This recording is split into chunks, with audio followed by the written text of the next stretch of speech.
देवादिदेवी खजाराट आदिम तीर्थंकर श्री आदिनाथ भगवान की। दोनों हाथों को आकाश की ऊंचाई में प्रदान कीजिएगा पूरी चेतना के साथ। चैतन्य चमत्कारी श्री चंद प्रभु भगवान की।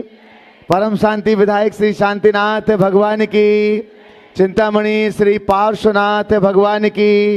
वर्तमान शासन नायक श्री महावीर भगवान की। 24 तीर्थंकर भगवंतों की। संत शिरोमणि 108 आचार्य गुरुवर श्री विद्यासागर जी महामुनिराज की। नवाचार्य श्री समय सागर जी महाराज की। गुणायतन प्रणेता शंका समाधान प्रवर्तक भावना योग जनक तरुणाई के प्रखर वक्ता पूज्य मुनिवर श्री प्रमाण सागर जी महाराज की। पूज्य मुनिवर श्री संधान सागर जी महाराज की। समस्त मुनि संघ की। आइएगा बंधु, राहतगढ़ की पावन नगरी जहाँ पर ऐतिहासिक पंचकल्याणक प्रतिष्ठा महामहोत्सव सानंद संपन्न हुआ और उसके बाद शंका समाधान के इस दिव्य सत्र को आप सभी लोग सुन रहे हैं, जो टीवी चैनल का सबसे लोकप्रिय कार्यक्रम है आप सभी का। देश और दुनिया में इस कार्यक्रम को Paras channel, Janvani channel, Adinath channel और प्रामाणिक ऐप के माध्यम से देखने वाले सभी सुधी श्रावकों का हम हार्दिक स्वागत एवं अभिनंदन करते हैं। आइएगा बंधु, हम पूज्य श्री के पावन श्री चरणों में निवेदन करें, उसके पहले आशीर्वाद ग्रहण करते हैं। दोनों हाथों को जोड़िएगा, आपके लिए भी मंगल आशीष मिले और आपके माध्यम से देश और दुनिया में इस कार्यक्रम को देखने वाले सभी सुधी श्रावकों के लिए भी मंगल आशीष की छांव प्राप्त हो। हे महाराज श्री नमोस्तु नमोस्तु नमोस्तु। इच्छामी इच्छामी इच्छामी। और शंका समाधान के लिए हम पूज्य श्री के पावन श्री चरणों में प्रार्थना करें, उसके पहले हम सम्मान के लिए यहाँ पर आमंत्रित कर रहे हैं। और आइए हमारे बीच में हमारे जैन समाज को गौरवान्वित करने वाली श्रीमती अर्चना जी जैन, जो कि सदस्य हैं नीति आयोग भारत सरकार, डायरेक्टर हैं सामाजिक कल्याण बोर्ड भारत सरकार, सदस्य हैं मानव अधिकार आयोग भारत सरकार, सलाहकार राम मंदिर ट्रस्ट कोर कमेटी अयोध्या और अध्यक्ष हैं जीव दया कमेटी की और कई सामाजिक संगठन से जुड़ी हुई है। मैं राजनीतिक चेतना मंच की आप राष्ट्रीय अध्यक्ष हैं। मैं सम्मान से आमंत्रित करूंगा श्रीमती अर्चना जी को भी आए, परम पूज्य मुनिवर के श्री चरण नमन करते हुए आशीर्वाद प्राप्त करें और उनके सम्मान के लिए आमंत्रित करूंगा श्रीमती चौधरी जी को, श्रीमती कमल जी चौधरी भी आए और जो भी मुख्य पात्र की इंद्राणी है वो भी आ जाए सम्मान करने के लिए। यहाँ पर आप ताली बजाकर हमारे जैन समाज की गौरव श्रीमती अर्चना जी का सम्मान करें, जिन्होंने बहुत कम उम्र में बहुत ऊंचाइयों को प्राप्त किया है। ऐसी श्रीमती अर्चना जी का सम्मान श्रीमती कमल जी चौधरी कर रही हैं। आप जोरदार तालियां बजनी चाहिए आपकी। बंधु, ये जैन समाज को गौरव करने वाले उन पदों पर हैं। आप नीति आयोग के अध्यक्ष के रूप में, भारत सरकार के रूप में एक सदस्य के रूप में और एक कैबिनेट केंद्रीय मंत्री की जो ताकत होती है, जो गौरव उनके लिए होता है, वो आपके लिए भी प्राप्त है। तो एक बार जोरदार जोरदार करतल ध्वनि से सम्मान करें। और इसी के साथ चलते हैं हम पूज्य श्री के पावन श्री चरणों में शंका समाधान के इस दिव्य सत्र को आगे बढ़ाने के लिए प्रार्थना करता हूं पूज्य मुनि श्री संधान सागर जी महाराज जी के पावन चरणों में। आज का यह है इस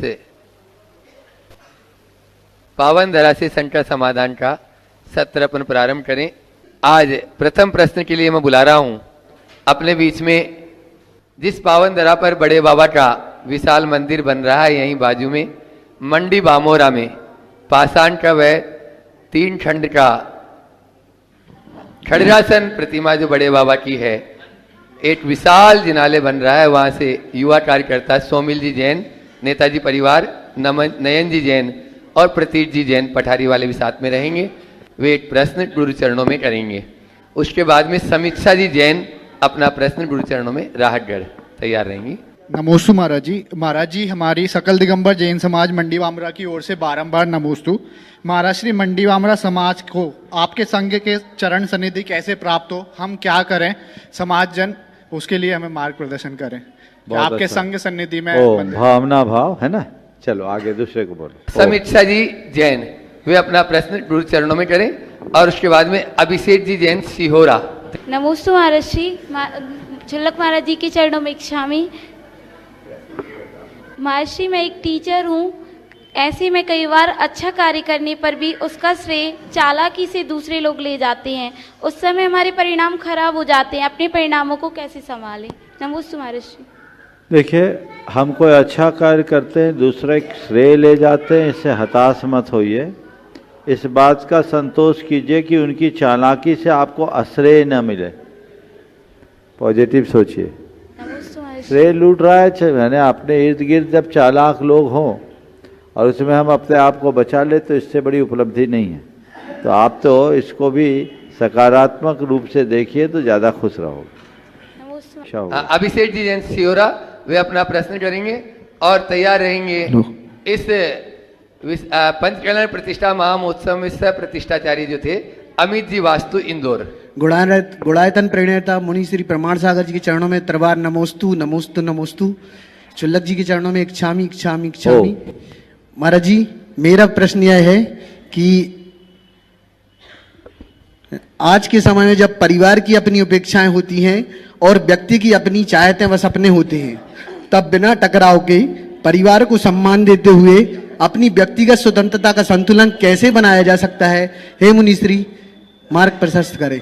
परिवार की अपेक्षाएं जो है उसे पूर्ण करने का प्रयत्न करें और व्यक्तिगत चाहतों को भी पूरा करने का प्रयास करें।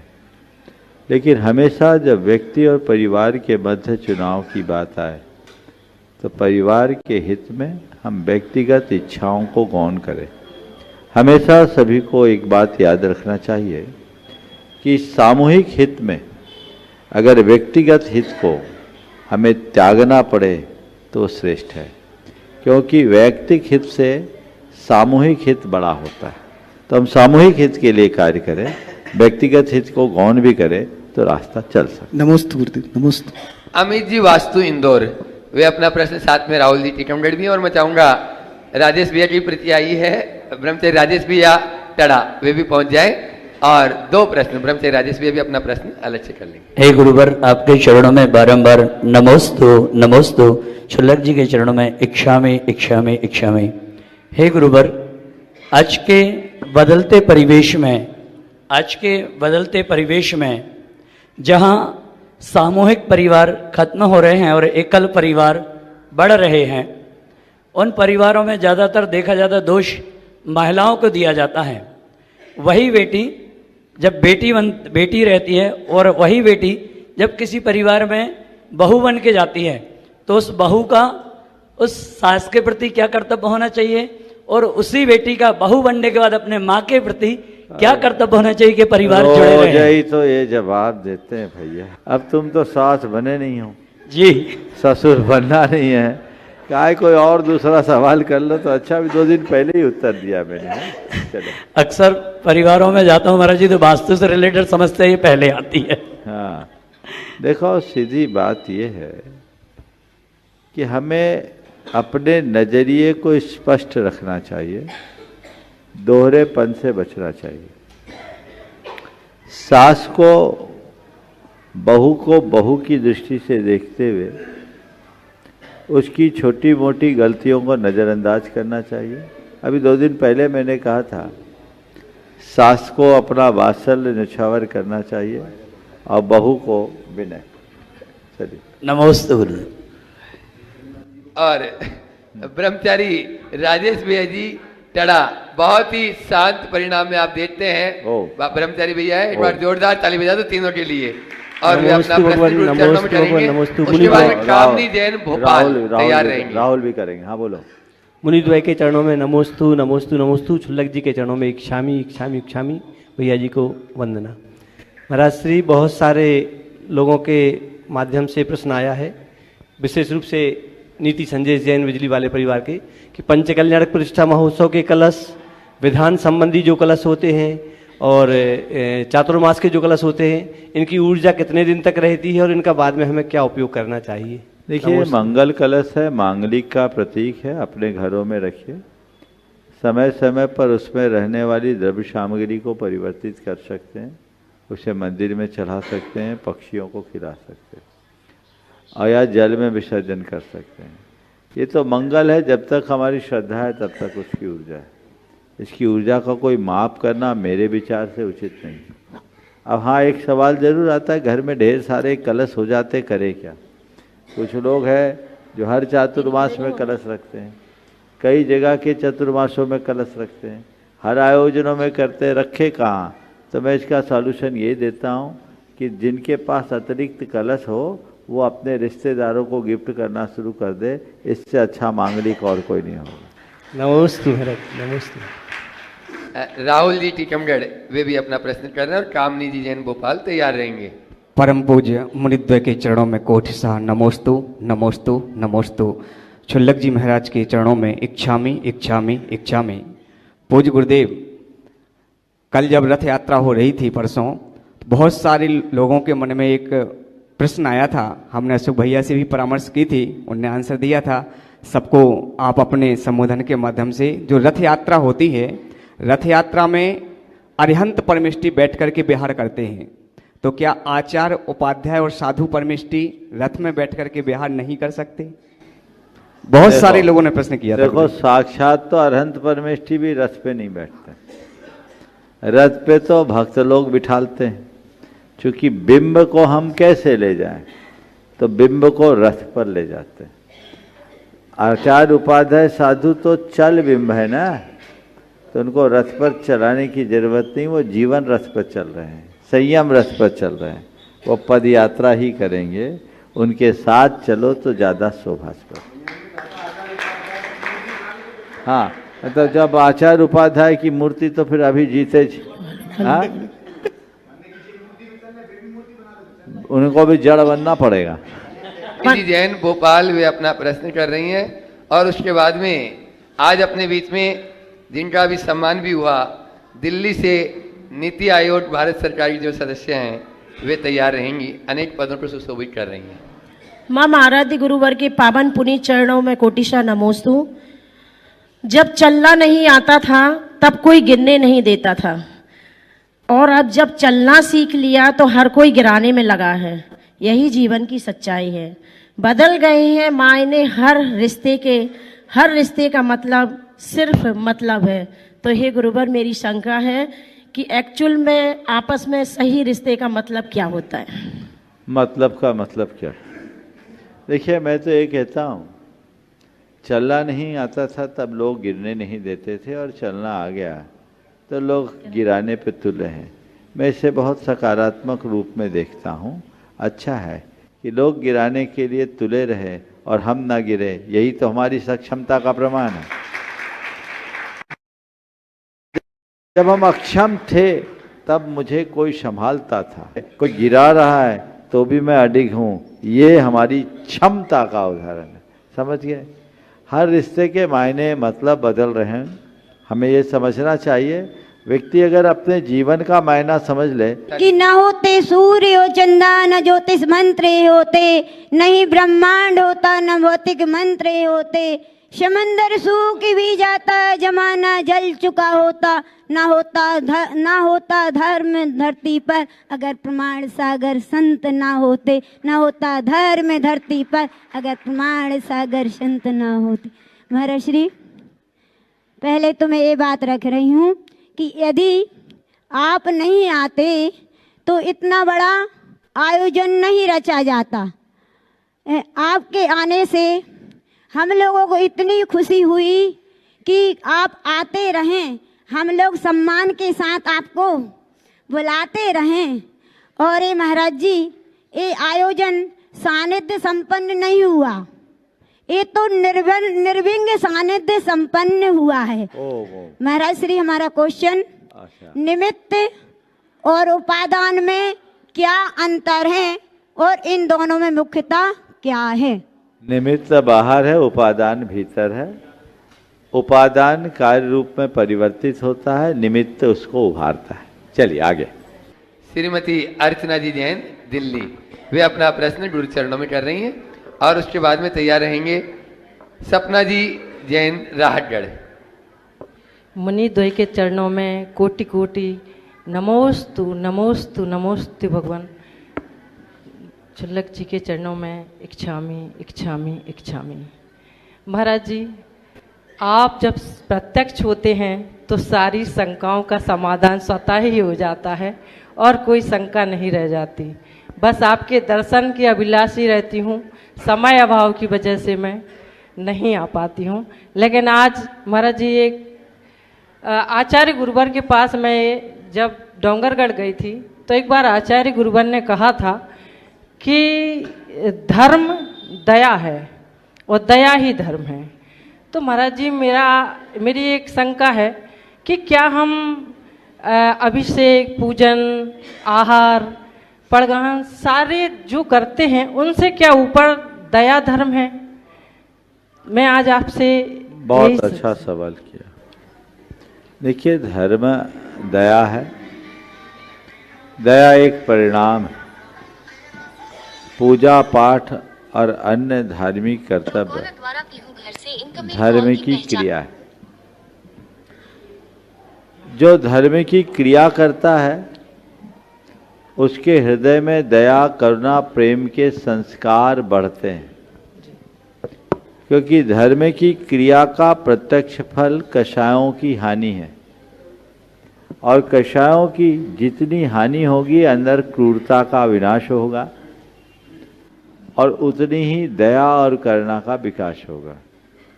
तो हम धार्मिक क्रियाओं को निष्ठापूर्वक करेंगे तो हम सेवा, दया, करुणा, परोपकार के कार्य ज़्यादा अच्छे से कर पाएंगे। इसलिए जो सेवा, दया, परोपकार का कार्य करते हैं वो अच्छे हैं, लेकिन उसके साथ यदि वो धार्मिकता से जुड़ जाएं तो और अच्छे हो जाएंगे, उनकी भावनाएं और बढ़ेगी जी। और जो लोग धार्मिक क्रियाएं भर कर रहे हैं जी, सेवा, दया, करुणा से शून्य है, उनके लिए मैं इतना ही कहूँगा कि जैसे सूखी धरती पर बोया गया बीज अंकुरित नहीं होता, जैसे सूखी धरती पर बोया गया बीज अंकुरित नहीं होता, वैसे ही जिसका हृदय दया से आर्द्र नहीं है उसके चित्त में धर्म का अंकुर नहीं होता। दया धर्म का मूल है। तो धार्मिक क्रियाओं को करने वाले अपने अंतरंग में उतर करके देखें कि मेरे हृदय में केवल, मेरे जीवन में केवल धर्म की क्रियाएं हैं या दयारूप धर्म भी। महाराज जी मेरा एक प्रोजेक्ट चल रहा है, अभी पायलट प्रोजेक्ट है महाराज जी। मैंने हर हाईवे पर 100 से 150 किलोमीटर के बीच में एक पशु चिकित्सालय का बीड़ा उठाया है, जिससे मैंने यूपी सरकार से भी, गवर्नमेंट से भी जगह ली है और महाराज जी मैंने मध्य प्रदेश शासन से भी जगह ली है। और महाराज जी ये अभिचल सागर महाराज जी के मार्गदर्शन में मैंने किया था और उसकी मैं शिरोमणि संरक्षक भी हूँ महाराज जी। और आज महाराज जी ये वो है कि आज 6.5 लाख गाँव में कहीं भी ऐसा हॉस्पिटल नहीं है कि जहाँ पशु उपचार हो रहा हो। और इतने उसके बाद मैंने ये बीड़ा उठाया है महाराज जी के हाईटेक हॉस्पिटल, जिसमें पूर्ण सुविधाएं हो, ऑपरेशन थिएटर हो, सारी मशीनें हो, एम्बुलेंस हो। और हर हाईवे पे, क्योंकि जनरली महाराज जी ये होता है कि हाईवे पर ही एक्सीडेंट होते हैं और एक्सीडेंट में सिर्फ पशु ही नहीं होते हैं, उनकी जान नहीं जाती, कई परिवार के परिवार समाप्त हो जाते हैं। तो मेरा ये उद्देश्य है महाराज जी, और कुछ महाराष्ट्र में भी चल रहा है महाराज जी मेरा। और बहुत अच्छा आपका प्रयास है। मैं तो कहूँगा कि अगर सरकार से मिलकर इस तरह का उपक्रम चलाया जाता है तो बहुत सराहनीय है। जैसे देश में जगह जगह ट्रामा सेंटर हाईवे में खुल रहे हैं, ऐसे ही पशुओं के लिए भी ऐसा ट्रामा सेंटर होना चाहिए। यद्यपि पशु चिकित्सालय कई जगह है, लेकिन फुल इक्विप्ड अगर इस तरह की व्यवस्था हो रही है, बहुत सराहनीय प्रयास। बहुत बहुत आशीर्वाद। नमोस्तु महाराज जी, नमोस्तु। और सपना जी जैन राहतगढ़ भी अपना प्रश्न कर रहे हैं और उसके बाद में तैयार रहेंगी चंचल मिनी जैन, राजेश जी जैन, बिजली वाला परिवार, बुढ़ाईतन ट्रस्टी। नमोस्तु महाराज श्री। महाराज श्री, शास्त्रों में आता है कि निधत्ति निकाचित कर्मों को क्षय नहीं होता, उसको भोगना ही पड़ता है। और ये भी आता है कि जिन बिंब के दर्शन करने से निधत्ति निकाचित कर्मों का। फिर से बोलो। महाराज श्री शास्त्रों में ये आता है कि निधत्ति निकाचित कर्मों का क्षय नहीं होता, उनको भोगना ही पड़ता है। और ये भी आता है कि जिन बिंब के दर्शन करने से निधत्ति निकाचित कर्मों का क्षय हो जाता है। तो हम किस प्रकार दर्शन करें कि हमारी निधत्ति निकाचित कर्म से? देखिए, निधत्ति निकाचित कोई कर्म नहीं है, पहले तो ये धारणा हमें ठीक करनी चाहिए। निधत्ति निकाचित कोई कर्म नहीं, कर्मांश है। क्या है? और ये पुण्य और पाप दोनों कर्मों में होते हैं। कुछ कर्म परमाणुओं में ऐसी शक्ति जुड़ जाती है जिसे हम निधत्ति और निकाचित के रूप में जानते हैं। जिनमें निधत्तिपन होता है उनको हम उनकी शक्ति को बदल नहीं सकते, असमय में भोग नहीं सकते, पर उसे घटा बढ़ा सकते हैं। और निकाचित को न घटा सके, न बढ़ा सके, न बदल सके और न असमय में उसको निकाल सके। तो ये निधत्ति और निकाचित कर्मांश सामान्य रूप से 9वें गुणस्थान में ही नष्ट होते हैं, शुक्ल ध्यान की विशुद्धि से। लेकिन इसका कुछ अंश भगवान की भक्ति से नष्ट हो सकता है, ऐसा शास्त्र में वर्णन है। इसलिए भगवान की भक्ति, जिन बिंब के दर्शन के महात्म को हमें ध्यान रखना चाहिए। नमस्ते। राजेश जी जैन, बिजली वाला परिवार गुणायतन ट्रस्टी, चंचल मिनी, प्रश्न पूछ रही हैं और उसके बाद में तैयार रहेंगी प्रतिभा स्थली की बहनें, जो यहाँ हथकरघा भी बहुत अच्छे से संचालित कर रही हैं। अलका दीदी, राहतगढ़, ललितपुर। प्रभु के प्रकाश ने जग को देखा, हम कब अपने भीतर झांक सकेंगे? वे सर्वज्ञ बने, हम अपने दोष कब पहचान सकेंगे? बताइए गुरुवर, कौन सी साधना, कौन सा दीप जले भीतर के आंगन में कि ज्ञान का सूरज उगे और आत्मा जागे अपने ही दर्शन में? कौन सी साधना, कौन सा दीप जले भीतर के आंगन में कि ज्ञान का सूरज उगे और आत्मा जागे अपने ही दर्शन में? देखिए, बहुत अच्छी भाव आपने प्रकट किया। भीतर के आंगन में कौन सा दीप जले कि हमारे आत्मा के आंगन में ज्ञान का सूरज उगे। पहली बात तो यह है कि दीप जला के सूरज नहीं उगा पाओगे, समझे? दीप जला के सूरज ना उगा नहीं पाओगे। इसे थोड़ा संशोधित कर ले कि ज्ञान का सूरज उगने तक हम कौन सा दीप जलाएं।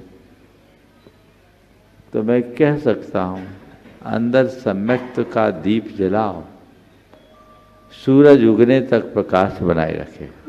नमोस्तु महाराज। ओ प्रतिभा स्थली ज्ञानोदय विद्यापीठ की ये बहनें, सभी बहनें एक साथ ही हो जाएं। गुरुवार की चित्रकार कमलों से जिन्होंने कर्तव्य दीक्षा को अंगीकार किया, मोक्ष मार्ग में आगे ही बढ़ रही है और गुरुवार के बताए मार्ग पर चल रही हैं। अलका दीदी और जूली दीदी और अन्य दीदियाँ, सब दीदियों के लिए एक बार ताली बजा दें। फिर उसके बाद में तैयार रहेंगे संगीता जैन, राहतगढ़। जन जन के संत अरिहंत से संत आचार्य गुरुदेव विद्यासागर जी महामुनि राज की, परम पूज्य आचार्य भगवंत समय सागर जी महाराज की, परम पूज्य मुनि श्री प्रमाण सागर जी महामुनि राज की, परम पूज्य मुनि श्री संदान सागर जी महाराज की। महाराज श्री जी के चरणों में बार बार नमोस्तु। इस युग में जब अंधकार छा रहा था, जब आचार्य भगवंत ने इस युग को प्रकाश देने के लिए बहुत सारे विकल्प चलाए, तो मैं उस विकल्प में से आपसे निवेदन करूंगी कि आप कुछ विकल्पों पर प्रकाश डालें। उसमें से एक मुख्य जो आचार्य का सबसे अंतिम विकल्प है हथकरघा, अहिंसा का शंखनाद। और महाराज श्री ऐसी महिलाएं, वो महिलाएं जिनके घर में एक दिन की भी रोटी नहीं थी, वो आज स्वाभिमान पूर्वक हम जैसी बहनों के सहयोग से, आचार्य भगवान के आशीर्वाद से एक दिन का सुबह 10:30 से 10 बजे से 5 बजे तक के बीच में अपनी मेहनत की आचार्य भगवंत ने बोला है वो आपके मजदूर नहीं है, वो मजबूर थे, अब मजबूत बनने आए हैं। तो वो एक दिन में 350 से 500 600 रुपये तक का कार्य कर रही हैं और आचार्य भगवंत के प्रति बहुत समर्पित। और यहाँ आते हुए आपके लिए भी उनने नमोस्तु निवेदित किया था कि आप जा रही हैं दीदी, तो आप मुनि श्री के चरणों में हमारा नमोस्तु निवेदित करें। तो मैं बस ये पूछूं कि आचार्य भगवंत का जो अहिंसा रूपी हथकरघा का विकल्प है उसको और कैसे प्रसारित किया जा सकता है? देखिए, आचार्य गुरुदेव दिव्य दृष्टा थे। उन्होंने समाज को व्यापक हितों से जोड़ने के लिए विराट दृष्टिकोण दिया। उनके जितने भी उपक्रम हैं वे आम तौर पर किसी मुनि, आचार्य या साधक के द्वारा कम देखने को मिलते हैं, लेकिन ऐसा कर्म आचार्य महाराज जैसे कोई क्रांत दृष्टा ऋषि ही कर सकते हैं। मैंने अनेक बार कहा कि आचार्य महाराज एक मुनि ही नहीं थे, मुनि होने के साथ साथ एक बड़े महात्मा भी थे। उन्होंने ऋषि कर्म के साथ राष्ट्र कर्म किया। उनने राष्ट्र हित को सर्वोपरि व्याख्यायित किया।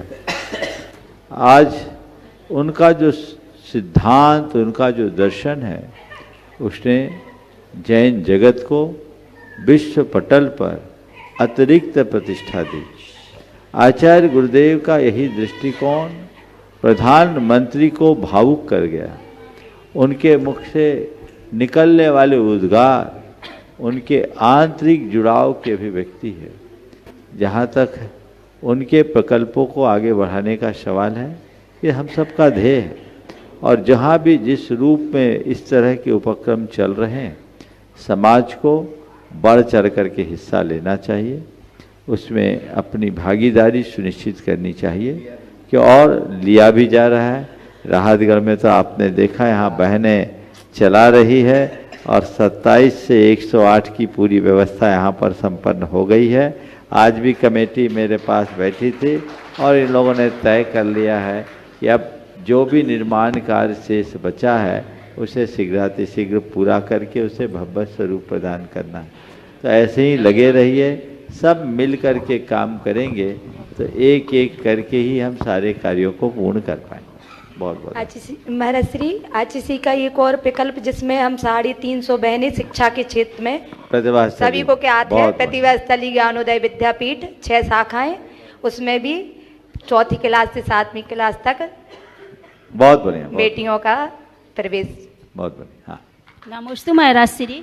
महाराज श्री, आपने प्रवचनों में कहा था जब भगवान का तप कल्याणक था, भगवान को जब बैराग हुआ वो तप बन जाने लगे, तो आपने बोला कि शास्त्रों में ऐसा वर्णित नहीं है कि कोई उनके बैराग्य को बाधा बने, रोए गाए कोई भी।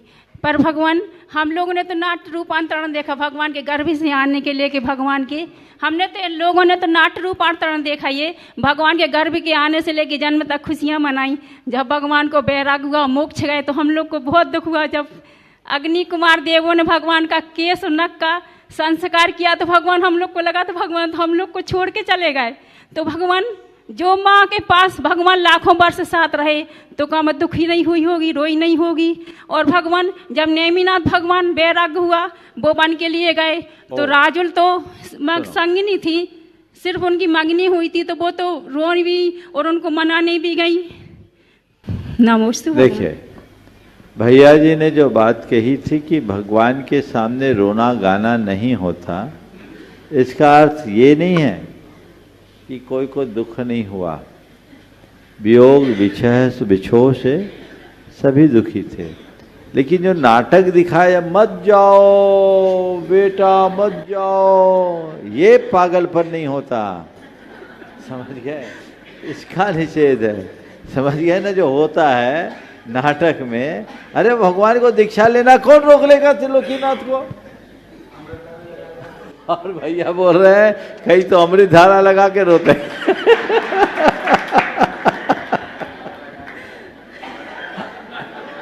स्वाभाविक रूप से लगाव बढ़ जाने से दुख होगा और रोते हैं।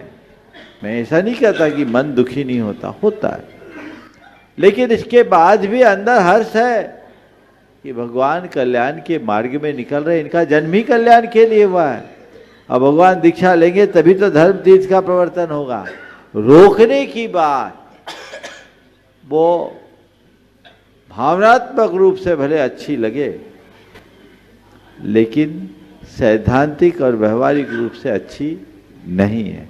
इसलिए हमें पाठ करना चाहिए, और हम इसलिए भी इस सब चीज़ों को प्रदर्शित कराना नहीं चाहते ताकि यदि कोई मोक्ष मार्ग में निकलने वाला हो तो उसे रोकने के लिए आप लोग रोना धोना शुरू मत करो, जाने दो। अगर वो दिल धर्मी है, वैरागी है, तो तुम्हारे कुनबे का क्या, पूरे जगत का उद्धारक होगा, जगत पूज्य बनेगा, उस पर ध्यान दें। और अब मैं बुला रहा हूं इस पंच कल्याण प्रतिष्ठा महामहोत्सव के महायज्ञ नायक परिवार श्री संजय जी, अटारी वाला परिवार, साथ में संतोष दादा तो यहाँ पर उपस्थित हैं ही, जो पूरी जिनकी अध्यक्षता में बहुत ही यह पंच कल्याण बहुत ऐतिहासिक पंचायत सानंद संपन्न हुआ। आगे आ जाए संजय भैया, 2 दिन 3 दिन से आपका प्रश्न रह रहा था, आज पहले ले लिया इसी। आज इनके जमाई का सवाल है, आप पूछ लो जब तक। हाँ, जब तक दादा बोल रहे हैं। हाँ। परम पूज्य आचार्य गुरुवर श्री विद्यासागर जी महाराज की, परम पूज्य मुनि श्री एक स्वास्थ्य प्रमाण सागर जी महाराज की, परम पूज्य मुनि श्री एक स्वास्थ्य संस्थान सागर जी महाराज की। महाराज जी, जीवन में कभी ऐसी कल्पना तो नहीं की थी जो आपने सपना साकार कर दिया। इस सपना साकार का रहस्य क्या है, और आपने कल मंच से हमारे नाम का उद्बोधन किया, ये हमारे एक गर्व की बात है। आप तो सफलता का कारण बताइए। देखो, मुझसे पूछो तो मैं यही कहूँगा, इस सफलता का एक ही राज है, वो आप सबका पुण्य। समझ गए? बस इतना ही मान करके चलो, और बाकी राज को राज रहने देने में ज़्यादा फायदा है। ठीक है, कोमल जी को दे दो पहले, फिर आप लेना। हाँ, इसके बाद नमोस्तु महाराज जी, सभी चुल्लक जी को इच्छामि। महाराज जी, मेरा प्रश्न है कि पद्म पुराण में मैंने पढ़ा था कि जब रामचंद्र जी वन में थे तो चारण रिद्धिधारी मुनियों को उन्होंने आहार दिया था, तो उस टाइम पंच आश्चर्य हुए थे, जिसमें उनको एक रथ मिला था, रथ जिसमें वो वन में गमन कर रहे थे। तो मेरा ये है कि बोलो। मेरा ये है इसमें कि जे उनको उनके पुण्य से मिला था या उनके कर्म भाग्य से। पहले तो भाई ये एक धारणा सुधार लो, पंचाश्चर्य हुए पर उसमें रथ नहीं, रत्न है, रतन, रथ नहीं। पंचाश्चर्य का मतलब क्या होता है? आकाश में अहो दानम अहो दानम अहो दानम की घोषणा होना पहला आश्चर्य।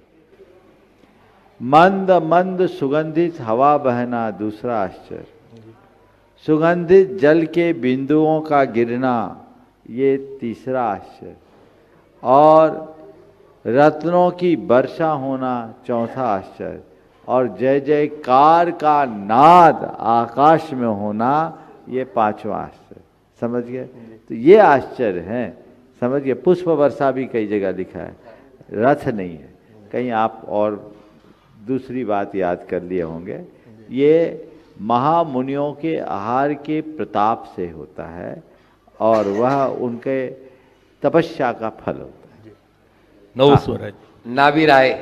हाँ बोलो। हाँ, महाराज जी के चरणों में बारंबार नमोस्तु नमोस्तु नमोस्तु। महाराज श्री, हमारी इच्छा तो नहीं थी मतलब पंचकल्याणक में महायज्ञ नायक बनने की, लेकिन ऐसा कौन सा पुण्य कर्म रहा जिससे कि हम स्वेच्छा से खड़े हुए। और दूसरा महाराज जी, हमारी जन्मस्थली राहतगढ़ है और इस समय जो हमारी व्यावसायिक कर्मस्थली है वो है बुढ़ार। बुढ़ार की शहडोल, बुढ़ार और शहडोल जिले में ही बुढ़ार है, मोहल्ला है शहडोल का बुढ़ार। हाँ। तो महाराज श्री वहाँ का भव्य जिनालय भी कंप्लीट है बिल्कुल। आपकी प्रतीक्षा के लिए इंतजारित है, तो कब तक उसका संयोग भावना बनेगा? बना लो कि अभी बिना इच्छा के महायज्ञ नायक बने, वहां पहुंचोगे तो सौधन बनेंगे। इच्छा पूर्वक। चलो हाँ। अशोक जी चौधरी और वे अपना प्रश्न गुरु चरणों में करें। अविनाश जी जैन प्रवक्ता तैयार रहेंगे इसके बाद। आचार्य गुरुवर भगवंत विद्यासागर जी महामुनि राज की जय। भक्त वत्सल प्रमाण सागर जी महामुनि राज की जय। आज आपके सानिध्य में जो निमित्त हमें मिला, इसके सूत्रधार तो धीरज भैया जी की ये भूमिका थी, और हमें ये लगा कि कैसे कैसे निमित्त बनते बनते और समाज के इतने पुण्य थे कि हम एक छोटे से उसके लिए, और आपके चरणों का सानिध्य मिला, जब आपने हमें प्रेरणा दी और आशीर्वाद दिया, तब से हम वो भक्ति गाते रहे आपके चरणों की।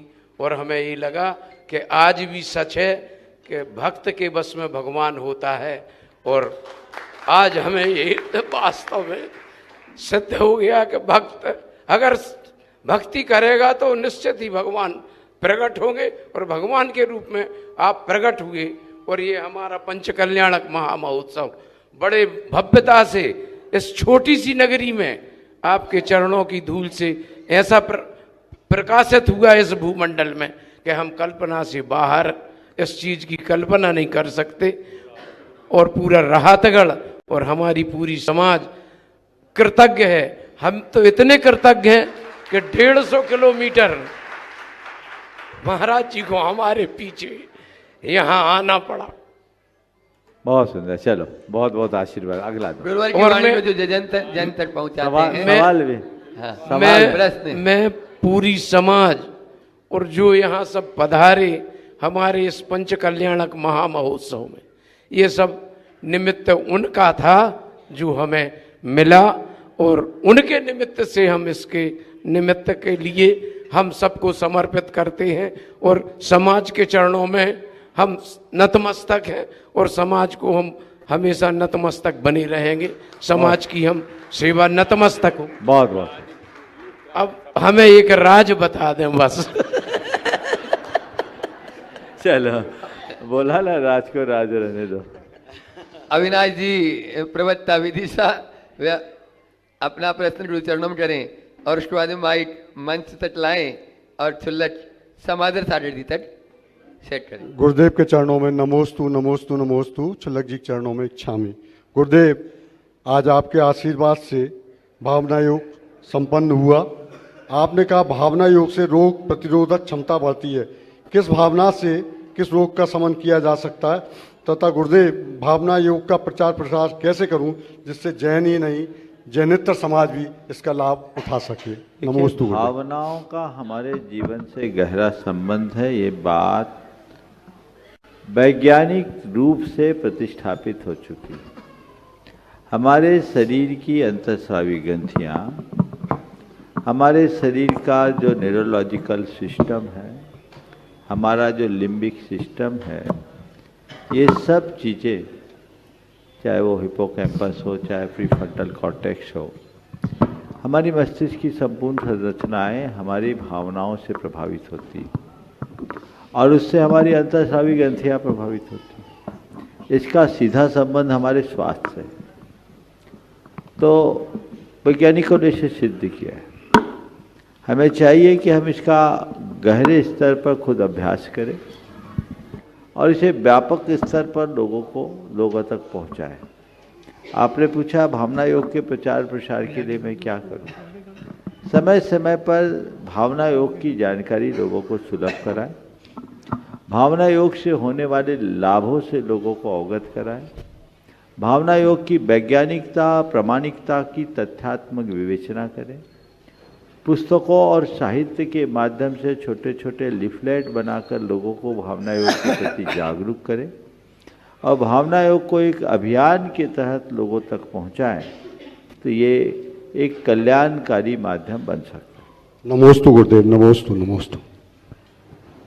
और अगले प्रश्नकर्ता को बुलाऊं उससे पूर्व चलते हैं क्षुल्लक क्षमादर सागर जी के पास में। वे अपने प्रश्न द्वारा आप सबको लाभान्वित कर रहे हैं। इसके बाद तैयार रहेंगे इंदौर से अपने बीच में सीए अनिल जी जैन, वे भी गुरुवर की वाणी को जन जन तक पहुंचा रहे हैं। तो महाराज जी चरणों में नमस्ते। महाराज जी हम पढ़ते हैं घर घर, हम लोग पढ़ते हैं घर घर चर्चा रहे धर्म की, दुष्कर दुष्कर हो जावे।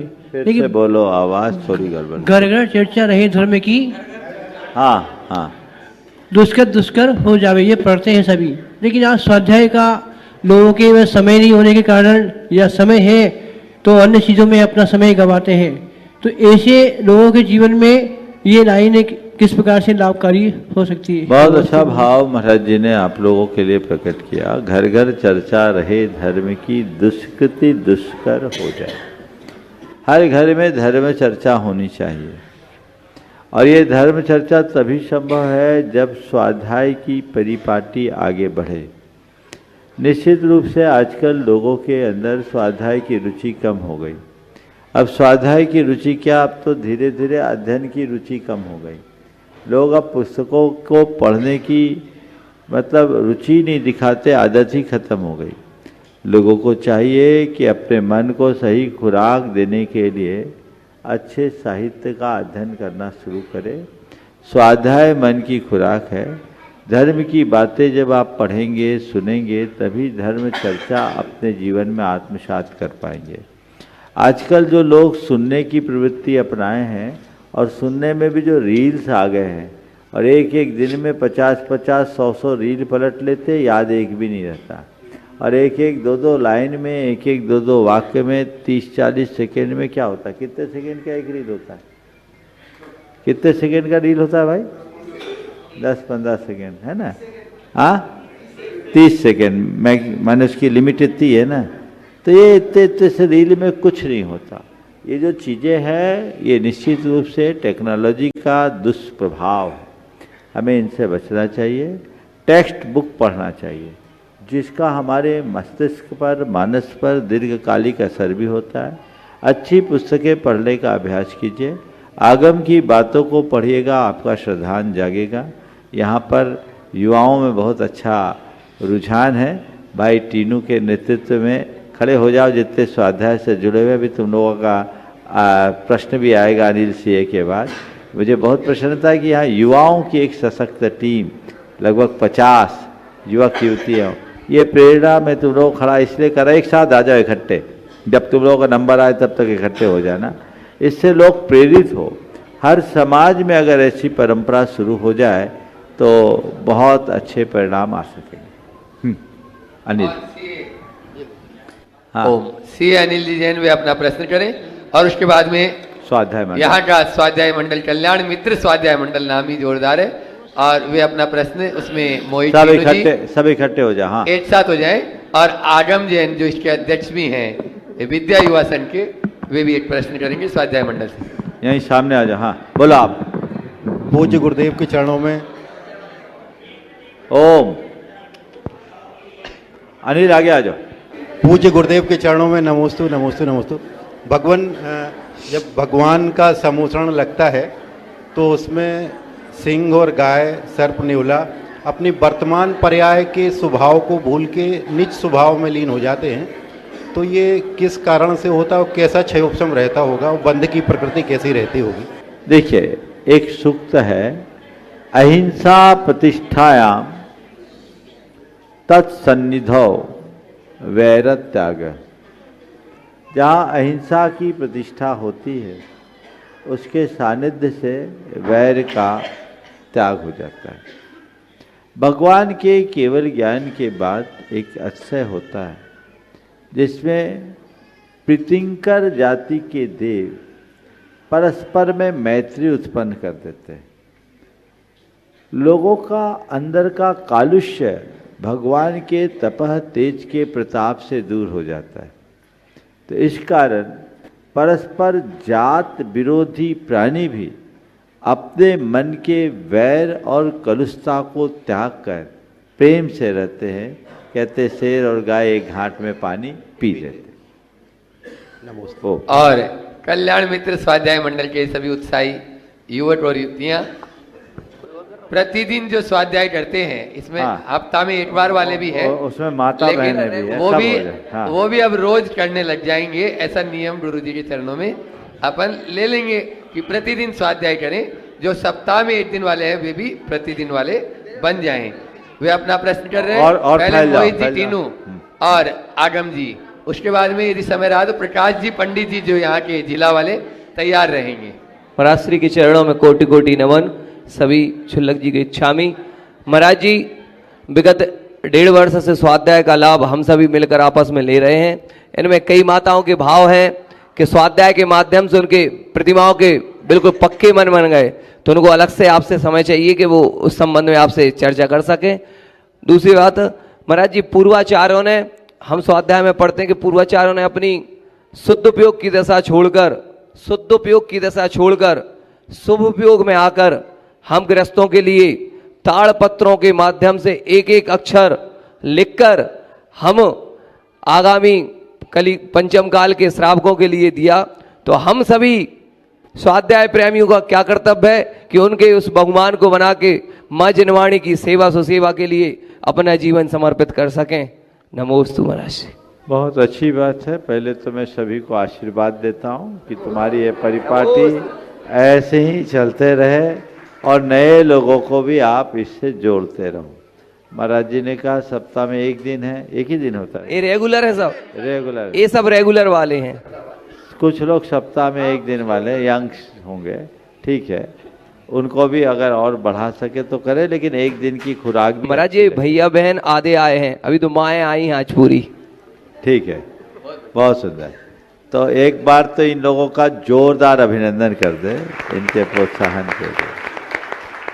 बहुत अच्छी बात अभी सामने आई कि हमारे आचार्यों की कितनी करुणापूर्ण दृष्टि रही कि उन्होंने अपनी आत्म साधना का समय निकालकर अपने उपयोग को अपनी आत्मा से बाहर करके हम आप जैसे प्राणियों के उद्धार के लिए, आचार्य कुंद कुंद ने लिखा भव्यजन बोह नट्ठम, भव्य जीवों को प्रतिबोध देने के भाव से उन्होंने हम लोगों के लिए ऐसे शास्त्र लिखे।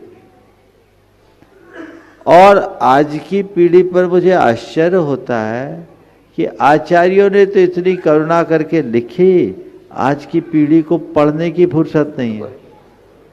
कम से कम पढ़ने का भाव तो होना ही चाहिए। रुचि जगाइए, उत्साहपूर्वक कीजिए, इससे जीवन का उत्थान होगा। क्या पता जिनवानी की कौन सी बात तुम्हारे जीवन में कौन सा परिवर्तन कर दे। मेरे संपर्क में एक पुलिस अधिकारी है, उन्होंने एक बार कहा कि महाराज जी, अचानक मुझे रद्दगढ़ सावकाचार कोई पढ़ने के लिए दे दिया, और जब मैंने पढ़ा तो मुझे लगा अरे हम लोग तो बहुत पाप करते हैं, ये पाप कहाँ जाएगा। उस दिन से उस व्यक्ति ने रात्रि भोजन का त्याग कर दिया, रिश्वत का परित्याग कर दिया, शुद्धाचारी बन करके जीवन जी रहा है, और आज तो बहुत बड़ा परिवर्तन आ गया। तो तुम्हें अपने आप प्रेरणा मिलेगी, इसलिए स्वाध्याय से जुड़ना चाहिए, रुचिपूर्वक जुड़े, गुरुओं के मार्गदर्शन में स्वाध्याय करें ताकि धारणाएं सही बनी रहे। चाहे जिसके ग्रंथों को न पढ़ें, आगम के ग्रंथों को गुरुओं के मार्गदर्शन के अनुरूप अगर आप अध्ययन करेंगे, सुनिश्चित ये भवोद्धारक बनेगा। बोलो। दोनों मुनिराजों के चरणों में बारंबार नमोस्तु, क्षुल्लक जी को इच्छामि।